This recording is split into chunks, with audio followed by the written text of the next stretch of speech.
చూస్తే ఎన్ఫోర్స్మెంట్ కూడా ఈవినింగ్ నుంచి నైట్ టైం మిడ్ వరకు కూడా ఎన్ఫోర్స్మెంట్ యాక్టివిటీ అంటే ఎట్లాంటి ఇల్లీగల్ యాక్టివిటీస్కి పాల్పడకుండా మేము వెహికల్ చెకింగ్స్ కానివ్వండి, కార్డన్ అండ్ సర్చెస్, నాకాబందీ ఇలాంటివన్నీ నిర్వహిస్తున్నాము.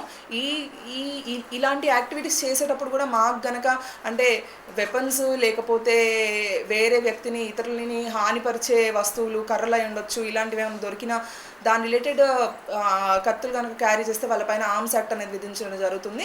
అలానే ఎవరి దగ్గర చిన్న మొత్తంలో గంజాయి దొరికినా కూడా అది ఎన్ని గ్రాములన్నా అయి ఉండొచ్చు, 1 గ్రామ్ అయినా అయి ఉండొచ్చు, ఎన్ని గ్రాములన్నా అయి ఉండొచ్చు, అలాంటి దొరికితే కూడా ఖచ్చితంగా వాళ్ళపైన స్ట్రిక్ట్ యాక్షన్ అనేది ఉంటుంది. గంజాయి తాగిన వ్యక్తి ఎలా వ్యవహరిస్తున్నాడు అనే అతన్ని చూసి ఐడెంటిఫై చేసి అతని పైన కూడా నిఘా పెట్టడం జరుగుతుంది. నిఘా పెట్టి అతను ఎవరి దగ్గరైనా విక్రయిస్తున్నాడా అలాంటి దాని మీద కూడా మేము ఫోకస్ పెట్టి ఆ గంజా అమ్మేవాడిని తీసుకునే వాళ్ళని ఇద్దరిని కూడా ప్రాపర్గా యాజ్ పర్ లా శిక్షించడం జరుగుతుంది.